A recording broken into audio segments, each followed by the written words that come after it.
sure. And I'm just I'm wondering where I could be best positioned to speak to everyone. Perhaps that's over here. Try not to look over my shoulder too much. So my name's Henry Herndon. I am a consultant with Community Power Coalition of New Hampshire, nonprofit joint powers agency with over 30 city, town, and county members. I'm not sure this is on. Okay, it is. And this is the second public hearing on Newmarket Community Power and the electric aggregation plan. And we're going to talk about what is Newmarket Community Power, how does it work, what are the benefits, and how can folks participate or choose to not participate. So our agenda, we'll talk about what is community power, we'll talk about the specifics of the plan, we'll talk about this statewide nonprofit coalition that is providing services to the collective city and town members. And I'll just note that Newmarket was a founding member, one of the first 14 founding members. And so we have another member of the committee, chair of the committee, joining. And then we'll talk about the timeline. So broadly speaking, at a high level, these programs pool or aggregate buying power. They allow residential customers to have better options in the competitive power market to lower costs and expand choices. This is made possible by legislation, RSA 53E, and the focus of the legislature is to expand sort of local control, local innovation, let cities and towns really have their own say and their own decisions in how they participate in power markets. Sort of three pieces to the puzzle. There's the pooled procurement, where you bundle together all of the buying power of the residents and businesses, and then Newmarket Community Power would buy electricity from the sources chosen by the town and by individual customers. Eversource in the middle would continue to own and operate the distribution grid and be paid the same as it always is and be in charge of reliability. And then the residents and businesses receive various benefits in the form of lower electric rates and more power options or some other innovations that can come over time. This is just highlighting some of the benefits. I mentioned local control. We've seen, other states lower costs, but the best example right now is in New Hampshire. 20% savings for Eversource customers, 20 to 40% savings for customers broadly with this first wave of communities that is launching. And we'll get into the specific rates, but Eversource is at 20.2 cents a kilowatt hour, and 10 cities and towns are launching at 15.8 cents. And, it's $20 a customer a month for the first 3 months of the program. And I actually want to, is there a way to go back? Oh, there is a way to go back. There's important language folks should be aware of in the electric aggregation plan that commits the town not to launching unless the rate beats Eversource's rate. So you're protecting customers from the possibility of launching at higher rates. So this is an Eversource electric bill. Half of the bill is delivery. That's the green portion. That remains unchanged. That's still Eversource. The blue portion is supply, and any customer right now can shop in the market for their own third-party supply option. 80% of the residential customers don't typically do that. So this is really about shifting that for those customers. And the change would then be on the line item in the bill that says supplier. That would change to say Newmarket Community Power under the program if and when the program launches with town council approval. So there's some key points. Eversource continues to own the grid. If the town council adopts this plan at a meeting after this public hearing, that will authorize the town council to contract for services, but it doesn't require the town council to do so necessarily. And participation is always voluntary, where customers can switch in and out of the program whenever they would choose at their next monthly billing cycle. So that's the overview summary. We'll talk about what's in the plan a little bit. The sort of background here is that in 2020, the town council set up your committee and laid a lot of the groundwork by creating the statewide nonprofit and participating in collaboration with communities across the state to start up this marketplace. And the council created the committee to develop the plan. There was a work session late last year, I think. This is the second of 2 public hearings. In addition to that, council work session. So there's been a lot of legwork over the past couple of years, a lot of research, a lot of involvement. And under the law, there's 2 public hearings required, and this is the second of those 2 public hearings. Broadly speaking, the plan sets out the goals of the program, the objectives. We'll get into a couple of the details of customer enrollment and notification. That's detailed in the plan. There are certain legal requirements about having complying with, state renewable portfolio standard law. The plan addresses how electric assistance program customers can maintain their discounts. These are income qualified folks who get discounted electricity rates, and they can participate. It also discusses net metering customers. And I guess I'll take a moment just to sit on the net metering piece. So under state law, under state regulatory rules, and as detailed in your plan, Newmarket Community Power can serve net metered customers, folks that have solar panels on their roof and put extra power on the grid.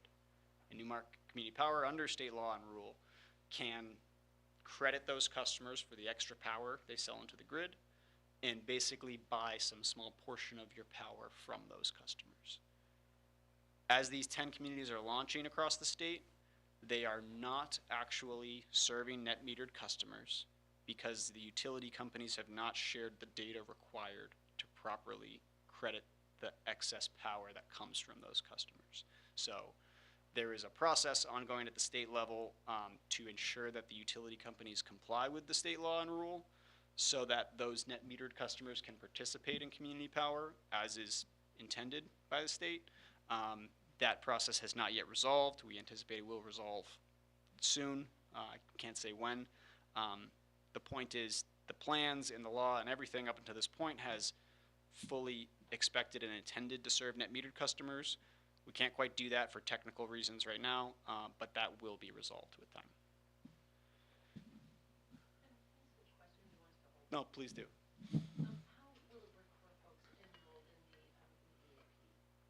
the EAP? Essentially, there will be no change. So they are enrolled through their community action agency, a local community action program, and they would continue to enroll in that program through that entity, and they could still switch into the community power supply. Is there an instance where somebody who's participating in the assistance program, is there a risk that those benefits would be cut by participation in this? No, and that's really what this addresses. Is it states explicitly that they wouldn't have their discounts cut. Okay. Are those discounts percentage, or are they like a fixed amount? So in fact, that discount would be buying them if we're launching at a cheaper rate than, for example, Eversource. That discount would effectively be buying them more electricity. I actually don't know exactly how the electric assistance program discount is calculated. So maybe that's something I can come back to you on. I might take this moment, since we've interrupted already, to go ahead and take my seat. Oh, please do. I didn't want to interrupt you. And this is a new member of the committee. Excellent. Might be able to see that better. Thank you, sorry.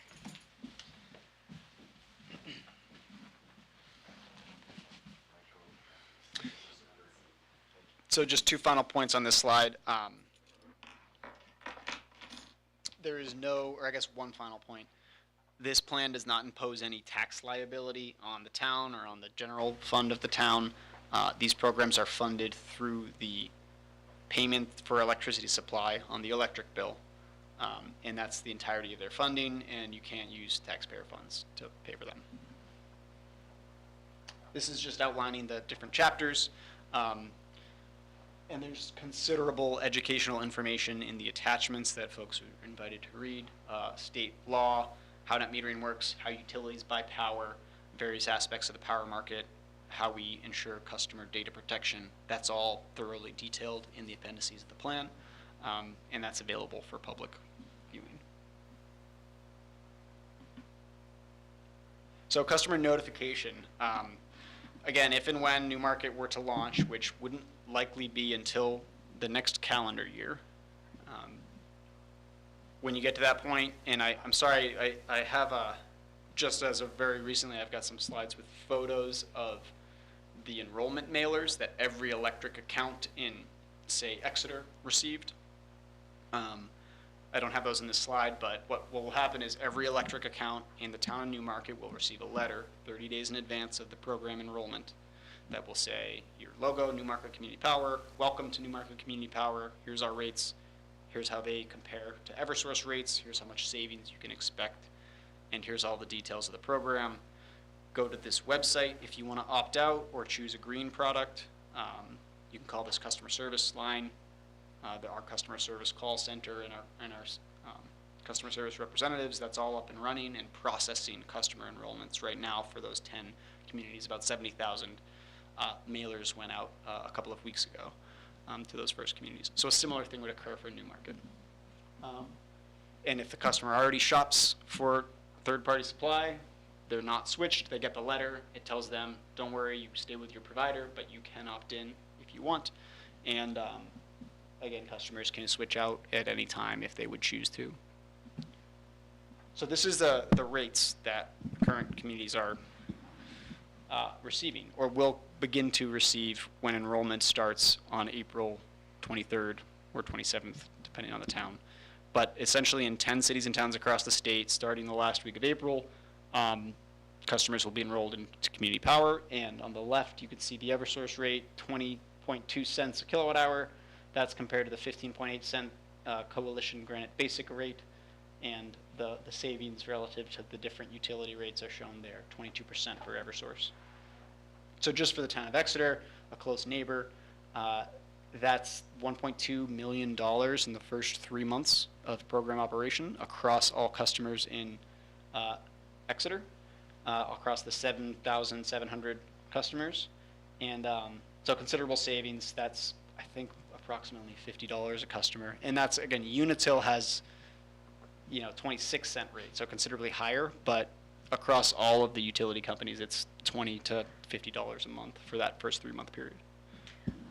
So, as you know, but for those who don't, our EAP included not just the promise that we would only launch once we got lower than Eversource, but also once our renewable energy portfolio matched Eversource, so that's 22%. And the plan would have 4 different levels, including 3 that are more energy, green energy friendly than the basic one, right? So the Clean 50 is that 50% renewable, and Clean 100 is 100% renewable. So am I right in reading that even a customer who wanted to buy 100% renewable energy would still be saving money over Eversource? Yeah, that's correct, and that's particularly for this rate period, which is effective through July 31st. We're not guaranteeing that 100% renewable power will continue to beat Eversource's rate when the rates change on August 1st. But yeah, right now a customer can get 100% clean power for less than the Eversource rate. And what this rate table is showing, there's the 23% Granite Basic cheapest rate option. That's the minimum allowed. But what's highlighted in blue as a example of your default rate is the 33%. So I didn't see those percentages all the way over. no, it's a busy slide, but the point is Newmarket can choose, do we want to enroll customers into the minimum renewable energy product, 23% Granite Basic, or do we want to default customers into a higher renewable energy product, 33%? Slightly higher and still yet saving them significant. That's right. So several of the towns have done that. Awesome, thank you. So when the announcement goes, the opt-out sort of mailer goes out, does the mailer have information about these, and will it have like the different levels and the opt-in level? And like, so if I'm, let's say I don't want to, I want the most inexpensive that I possibly can get, what's the process that an individual would go through to make adjustments, whether they want to do Granite Basic or whether they want to go to Clean? Yeah, so that'll all be made very clear in the mailer, and there are 3 options. The first is you can go to communitypowernh.gov, and that's our website, and that there's a portal there. You type in your account number, and it'll take you through a process to sort of pick which one you want or to opt out. You can also call 1-866-603-POWER, POWR, and that's our customer service line. And then you can email info@communitypowernh.gov. Any three of those options can get you plugged into the customer service support.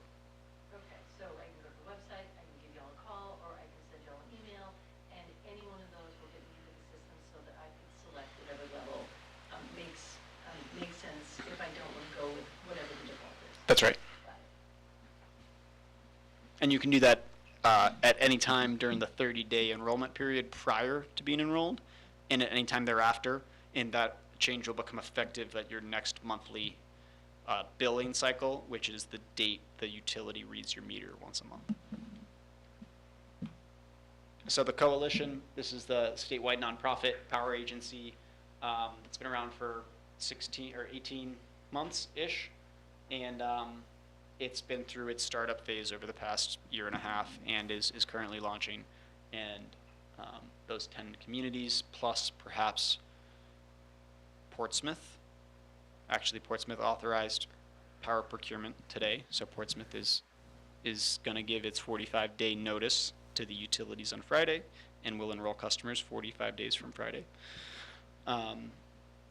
And just, this illustrates the membership and the considerable size and buying power of the organization. And also, I just want to emphasize that under this nonprofit model, the revenue from the sale of electricity is controlled by these members through this nonprofit.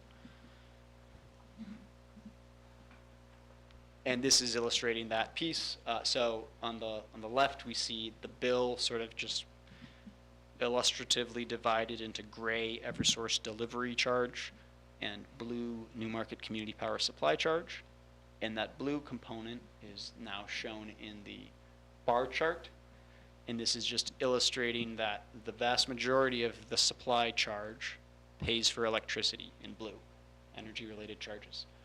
There is a portion of the rate that pays for the coalition's overhead, service providers, financing, staff, these costs that the coalition carries. The green portion at the top is the net revenue. This is the monies that accrue into financial reserve held by the coalition on behalf of the collective members. And it's the way the nonprofit sort of captures revenue that would otherwise flow to a private, shareholder-owned company, and holds those reserves so that communities can benefit over the long term. You can use those reserves to cushion out changes in the market, rate fluctuations, keep rates stable, and eventually develop projects, finance local energy projects. I have a question about that. Yes. So, I'm aware, and correct me if I'm wrong, that the town can increase that amount that is that kind of buffer at any point later. So let's say we're getting electricity ridiculously cheaply, we might decide to recapture some of that in the form of that revenue that will provide us a buffer in the future. But there's a bare minimum percentage, right, that has to be there just for the functioning to happen, for the functioning securely in the future to happen. What is that minimum? Yes, a good question.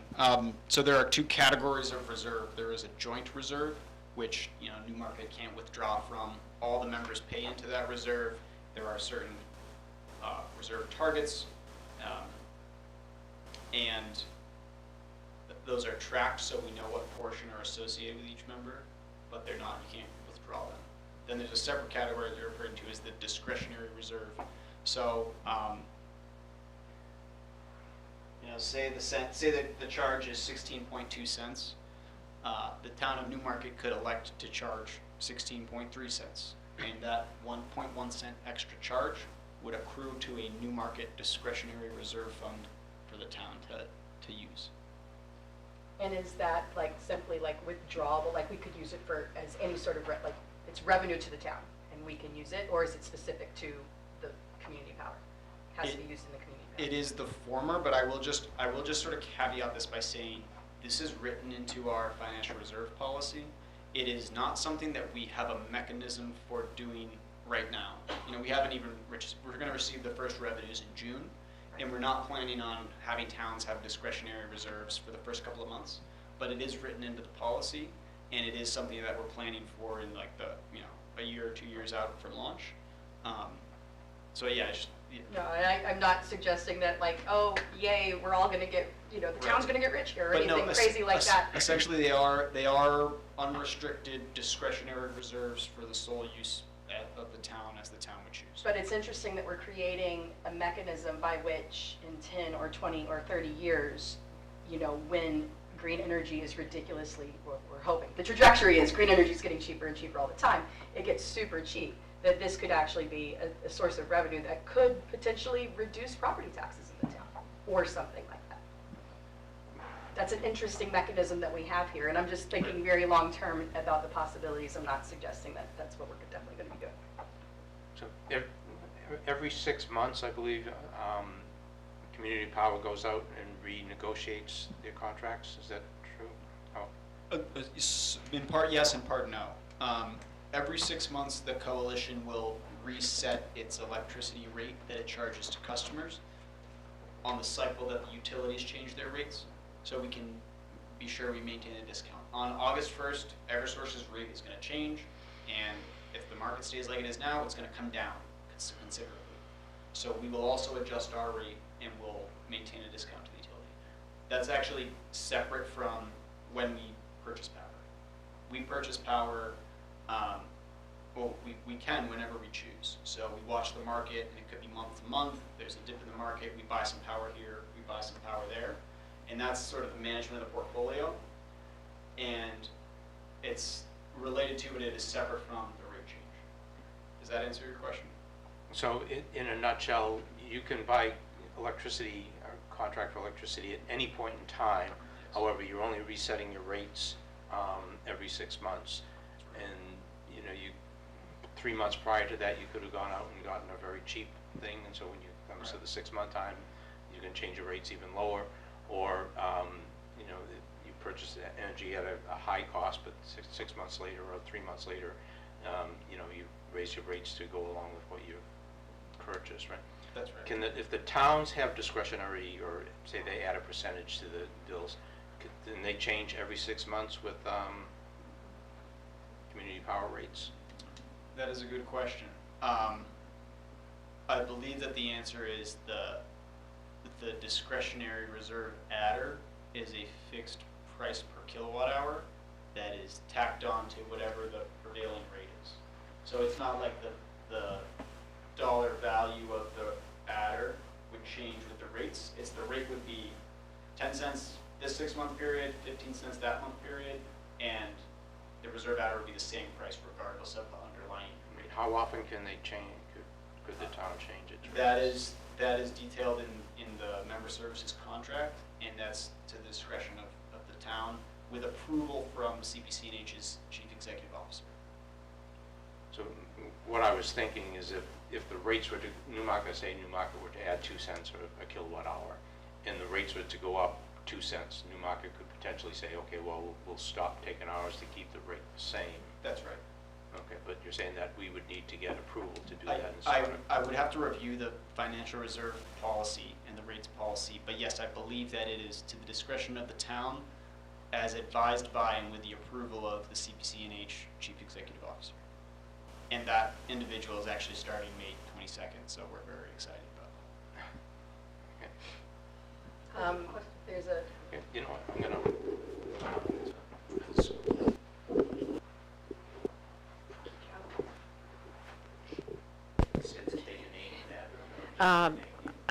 Anita Klein, Bass Street, Newmarket. My question is, does participation include not just individual homeowners, but things like community, like the condo community that I live in, and we have one of our significant expenses each year is the lighting for the parking areas and things like that. It would depend on whether or not your association and facility is currently a default Eversource electricity supply customer, or whether or not someone in the facilities office or the management has elected to buy the electricity for that facility from a third-party supplier. So I don't know if you're already an Eversource customer or if you're already in the market. We're right now in Eversource. Then you would be enrolled into Newmarket Community Power. This is for street lighting? This is for residential, general service, street lighting, and the mid-sized commercial customer group. It is essentially for all customers except for the largest industrial commercial customers, and certain, net metering is an example of another exception at present. Two questions. So on that topic, the customers, whether it's, say, a homeowners association that's powering their lights or just a residential customer in an apartment or something, I believe that what we discussed in the past is even if they've switched to another provider that's not Eversource, they still have the ability to, I think are they automatically defaulted into Newmarket Community Power, or they're at least given the option to go into it? The latter, they're given the option, but they're not automatically enrolled. Okay, and then the first goes back to the previous issue, which is, isn't it true that we, being Community Power, have an advantage over Eversource in the fact that they actually do have to buy their power in 6-month increments, and we're able to buy it whenever. So that gives us a kind of a big advantage. Yeah, that's accurate. One question back to the street lighting. So, in the community, particular condo association she's talking with, they get a flat charge for each, street light, and some sodium lights or whatever. Would your rates be the same thing as a flat rate for something like that, street lighting? So there is, I'd have to review the streetlight tariffs, but they will be divided between a delivery charge and an energy supply charge. And just like with the residential customers, we'd only be affecting that energy supply charge. And let me just see, I think it says it right on the rate table. So this does, so this is the rate that would apply. It's the residential, general service, and outdoor lighting. So they would be defaulted into whatever this is.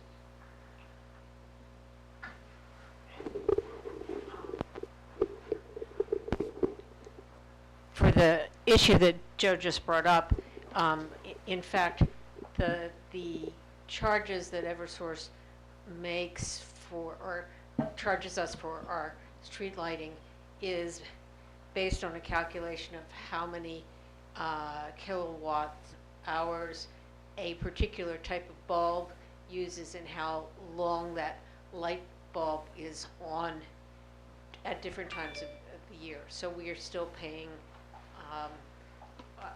only in this case, they just use, instead of metering it, they just use a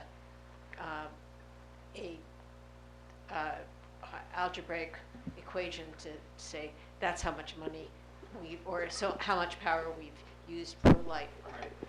They don't meter the lights. In other words, they just calculate the hours of time based on Hours the and based on sunlight during the time of year. Right, and based on is it a sodium vapor light or is it an LED light? Right. And I'll just say, I'm not sure it would save you much when the bills are like $5 for, for the supply and $25 or $50 for the delivery, so. Yeah, who knows, it's but gonna save a lot.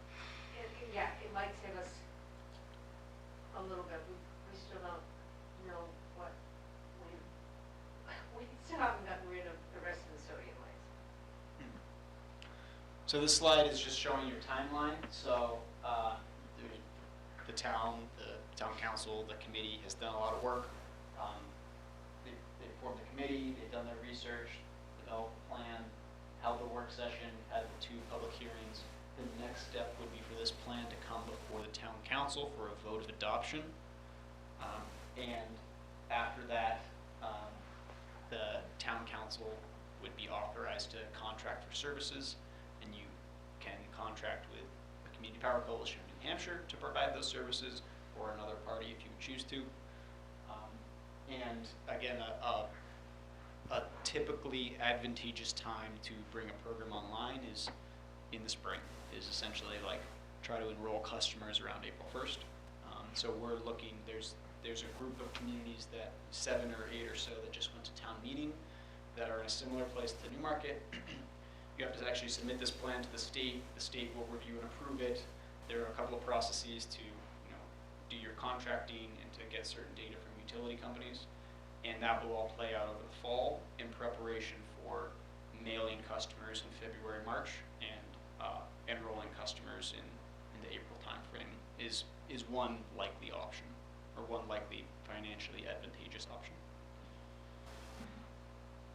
And that is the end of the presentation materials. Let's see, just the website. And again, there's another website now. It's the customer-facing website, which is that communitypowernh.gov. Henry, I apologize if we missed it at the beginning, but do you happen to have I think it might be our finalized version of our logo, or the most recent one anyway? I do not, and I'd love to get connected with, I don't know, are you the right person to collaborate on getting that finalized, or is? I think from what I understand, it's probably ready for the committee to vote on it at any point, and I think it'd have to go to the council because we're an advisory committee. I think what I need is. Or we are the EAC, I don't know. Yeah, I think what I would need is a point of contact from the committee that I can collaborate with on incorporating final design elements. Either Joe or I Okay. would be fine, or Okay. both. What design element are you talking about? There was just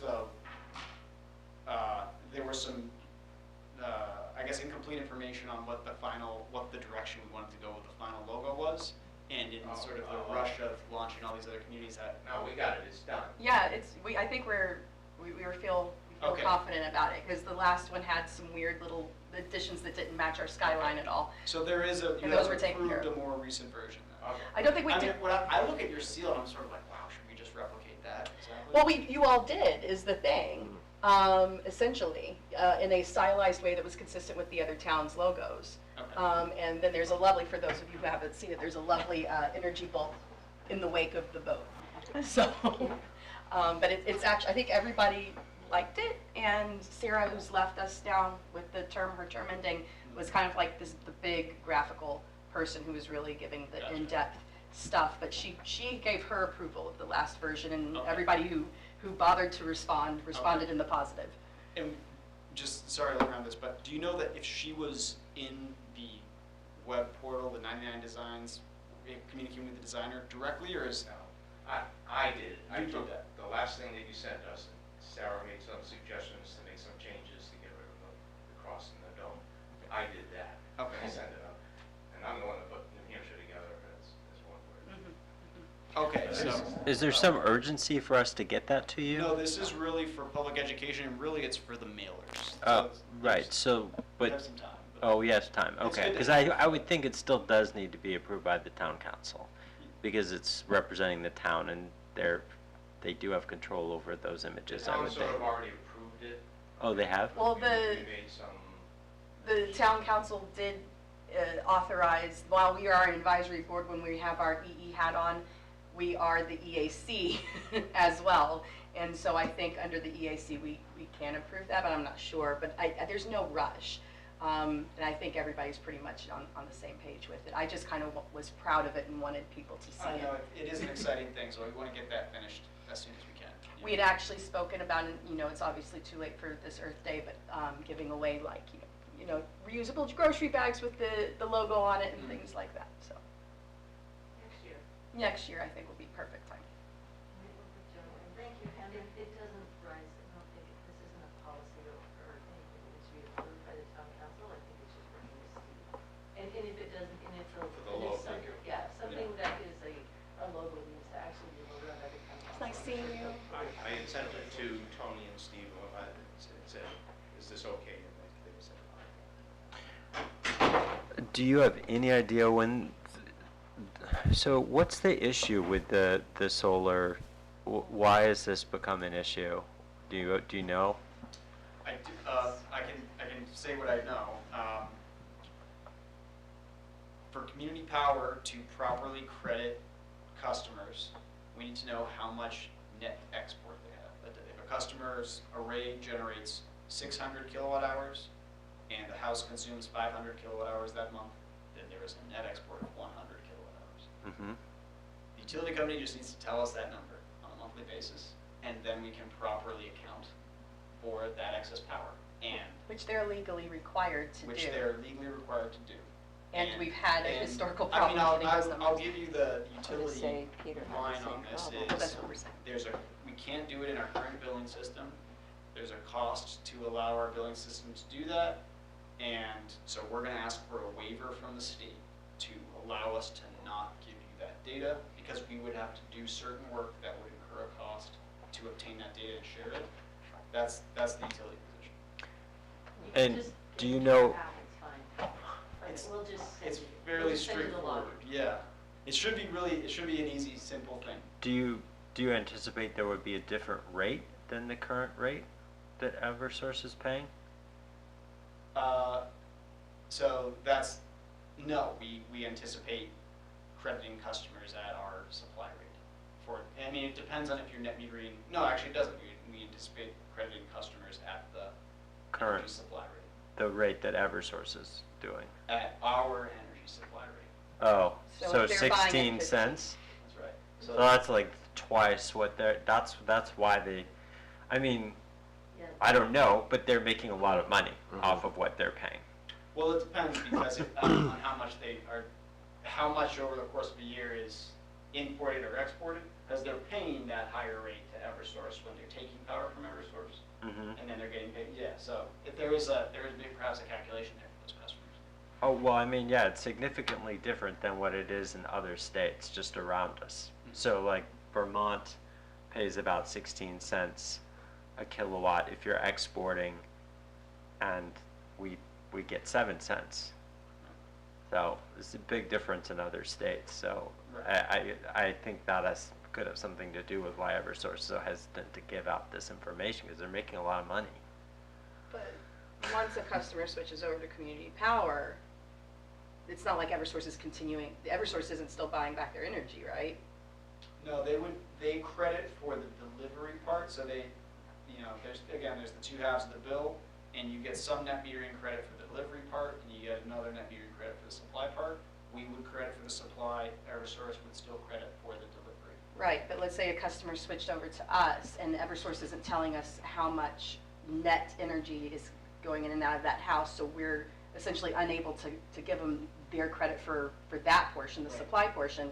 It's not like Eversource is paying them for that. So you're exactly right. So the reason we can't enroll those customers is because we don't know how much to credit them. Oh, you're saying we can't enroll them at all? So, No. well, we could, but they would lose their supply credit. Right, because Because themselves, we okay. don't know how much to credit them on supply, so that could be a financial loss to that customer, so we're not gonna enroll them. Okay, so that's our decision to protect the customer. Yes, because we don't have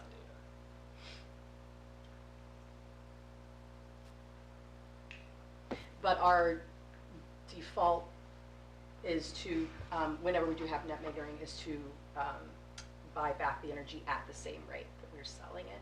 Is that? Yes. I mean, or it would mirror which mirrors the utility credit. It's a one-to-one credit for energy supply. Yeah. Is that like, because I know that there's been some power companies, I've heard complaints from people, and I don't know if it was Eversource or a couple other companies, but like how they calculated that. So like basically, if it was like higher on that day, or the customer was paying more at that moment, but then at the end of the billing cycle, it was like they were getting energy lower or something. Like, it must not have been Eversource because it wouldn't have changed. But they give them like the cheaper number instead. You may be getting into,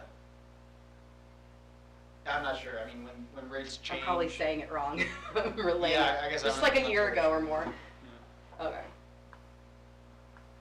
Well, thank you, Henry. Thank you so much. Yep, Yeah, my thank you. pleasure. And, yeah, good questions, good discussion. That's good. Thank you. For reminding me. I think you're gonna forget the lighting bill down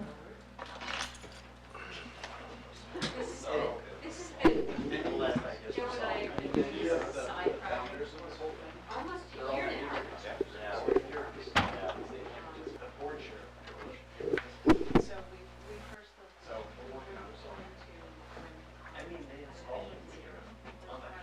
when